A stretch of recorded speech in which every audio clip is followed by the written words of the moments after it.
বন্ধুরা কেমন আছো? আশা করি সবাই ভালোই আছো। আমি রাজীব, তোমাদের জন্য দুইটি ভয়ঙ্কর ভূতের গল্প নিয়ে হাজির হয়েছি।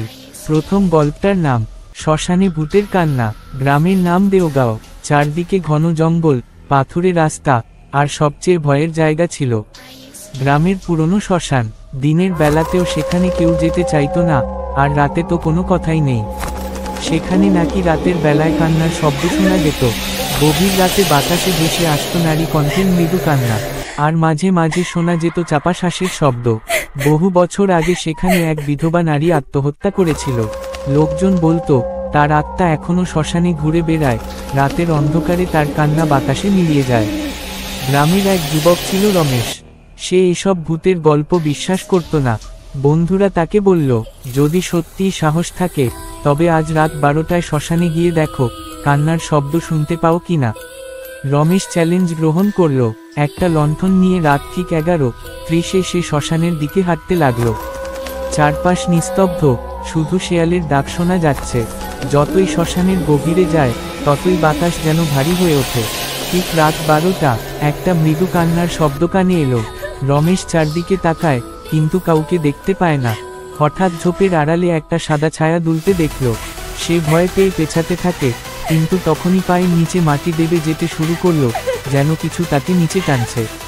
কোনো মতে উঠে দাঁড়িয়ে সে দৌড়াতে শুরু করলো, কিন্তু সামনে তাকিয়ে দেখে একটা সাদা শাড়ি পরা মহিলা দাঁড়িয়ে আছে। মহিলার মাথা নিচু, চুল এলোমেলো, আর ধীরে ধীরে সে তার মুখ তোলে। রমেশ দেখল তার চোখের জায়গায় গভীর কালো গর্ত, মুখ থেকে রক্ত ঝরছে, আর সে গলায় করুণ স্বরে বলল, আমার দেহটা কেড়ে নিয়েছিল যারা, তারা কি বেঁচে আছে? রমেশ চিৎকার করে পালাতে চেষ্টা করল, কিন্তু হঠাৎ তার শরীর অবশ হয়ে গেল। সে অনুভব করল শীতল একটা হাত তার কাঁধে পড়েছে। এরপর যা ঘটল তা ছিল আরও ভয়ানক। সকালের প্রথম আলো ফোটার পর গ্রামের লোকজন রমেশকে শ্মশানের পাশেই অচেতন অবস্থায় খুঁজে পায়। তার মুখ ধবধবে ফ্যাকাশে হয়ে গিয়েছিল, ঠোঁট কাঁপছিল, আর সে একটাই কথা বলছিল, ও এখানে আছে, ও এখানেই আছে। সেই রাতের পর রমেশ আর কথা বলতে পারেনি। সে পাগলের মতো আচরণ করতে শুরু করে। গ্রামের ওঝা বলল, ওর মধ্যে শ্মশানের আত্মা ঢুকে গেছে। সেই রাতের পর থেকে গ্রামের লোকেরা সন্ধ্যা নামতেই ঘরের দরজা বন্ধ করে ফেলত, কারণ তারা জানত যে একবার শ্মশানের কান্না শুনেছে সে আর কখনো স্বাভাবিক থাকে না। বন্ধুরা, গল্পটি তোমাদের কেমন লাগলো কমেন্ট করে জানিও। চলো আর একটা নতুন গল্প শুনি। গল্পটার নাম কমলা ডাইনির প্রতিশোধ। সোনারপুর ছিল শান্ত, নিরিবিলি এক গ্রাম। ছোট্ট এই গ্রামে সবাই সবাইকে চিনত, সুখে দুঃখে একসঙ্গে থাকত। কিন্তু একদিন হঠাৎ করেই পুরো গ্রামের পরিবেশ বদলে যায়। সেই দিনটা ছিল পূর্ণিমার রাত। কমলা নামে এক মেয়ে, যাকে সবাই ভালোবাসত, সে হঠাৎ নিখোঁজ হয়ে যায়। দুদিন পর গ্রামের পাশের নদীর ধারে পাওয়া যায় তার নিথর দেহ। তার গায়ে ছিল আঘাতের চিহ্ন, আর চোখ ছিল বিস্ফারিত, একটি আতঙ্ক জমে থাকা দৃষ্টি। গ্রামবাসীরা বুঝতে পারে এটা কোনো দুর্ঘটনা নয়, বরং কেউ তাকে নির্মমভাবে হত্যা করেছে। কিন্তু কে বা কারা, সেই প্রশ্নের উত্তর পাওয়া যায়নি। কমলার শেষকৃত্যের পর থেকেই গ্রামে একের পর এক অদ্ভুত ঘটনা ঘটতে থাকে। প্রথমে যারা তার দেহ খুঁজে পেয়েছিল তারা রাতে অদ্ভুত স্বপ্ন দেখতে থাকে। একজন মেয়ে সাদা শাড়ি পরে নদীর পাড়ে দাঁড়িয়ে কাঁদছে, আর ফিসফিস করে বলছে, আমার অলংকার কোথায়? এরপর শুরু হয় ভয়ঙ্কর ঘটনা। প্রথম শিকার হয় রতন। সে ছিল গ্রামের সবচেয়ে সাহসী ছেলে। এক রাতে সে হঠাৎ চিৎকার করে তার ঘর থেকে বেরিয়ে আসে, মুখে ছিল ভয়ানক আতঙ্ক। পরদিন সকালে সবাই তাকে পায় নদীর ধারে, নিশ্চিত দেহ, মুখ ফাঁকা, চোখে ভয়ে জমে আছে। দ্বিতীয় শিকার হয় গ্রামের ধনাঢ্য মহাজনের হরিধন। সে কমলার পরিবারের থেকে সোনা গহনা লুট করেছিল। এক রাতে সে তার উঠোনে বসেছিল, হঠাৎ তার স্ত্রী দেখল সে বাতাসে ভাসছে, যেন কেউ তাকে অদৃশ্য শক্তিতে টেনে নিয়ে যাচ্ছে। সে তার নিজের গলা নিজেই চেপে ধরে রেখেছিল, কিন্তু আশপাশে কেউ ছিল না। ধীরে ধীরে পুরো গ্রাম আতঙ্কিত হয়ে পড়ে।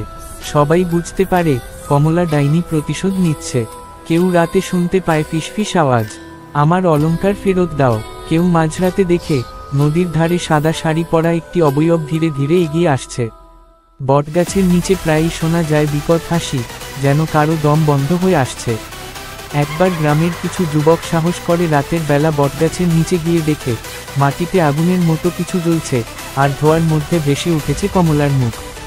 গ্রামের ওঝা একদিন জানায়, এই আত্মা শান্ত হবে না যতক্ষণ না তার অলংকার ফিরিয়ে দেওয়া হয়। কিন্তু সমস্যা একটাই, ওই অলংকার তো বহুদিন আগেই হরিধন চুরি করে বিক্রি করে দিয়েছিল। তবুও ওঝার পরামর্শ অনুযায়ী গ্রামবাসীরা নদীর ধারে গিয়ে কমলা ডাইনির অলংকারের প্রতীকী কিছু গয়না বিসর্জন দেয়। কিন্তু ঠিক তখনই শুরু হয় ঝোড়ো হাওয়া, গাছপালা দুলতে থাকে, আর বাতাসে ভেসে আসে কমলা ডাইনির বিকট হাসি। সবাই চমকে ওঠে, কারণ তারা দেখে নদীর জল থেকে এক জোড়া হাত উঠে আসছে সেই অলংকারগুলো নিতে। তখন সবাই দৌড়ে পালায়, কিন্তু যারা কমলাকে হত্যা করেছিল তারা পালাতে পারেনি। তাদের লাশ পড়ে পাওয়া যায় নদীর ধারে, ঠিক কমলার মতো মুখ বিস্ফারিত, চোখে জমে থাকা আতঙ্ক।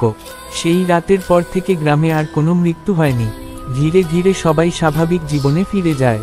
কিন্তু যারা রাতে নদীর পাড়ে যায় তারা মাঝে মধ্যে এখনও শুনতে পায় এক ফিসফিস কণ্ঠ, আমার অলংকার কোথায়? বন্ধুরা, গল্প দুটো তোমাদের কেমন লাগলো? যদি ভালো লেগে থাকে তাহলে ভয়ঙ্কর ভূতের গল্প চ্যানেলটাকে সাবস্ক্রাইব করে দিও, যাতে এরকম আরও নতুন নতুন ভয়ঙ্কর গল্প তোমাদের শোনাতে পারি। আর একটা লাইক করে তোমাদের বন্ধুদের মাঝে গল্পটা শেয়ার করে দিও। আর কমেন্ট করে তোমাদের মূল্যবান কথা কমেন্ট করে দিও। ধন্যবাদ।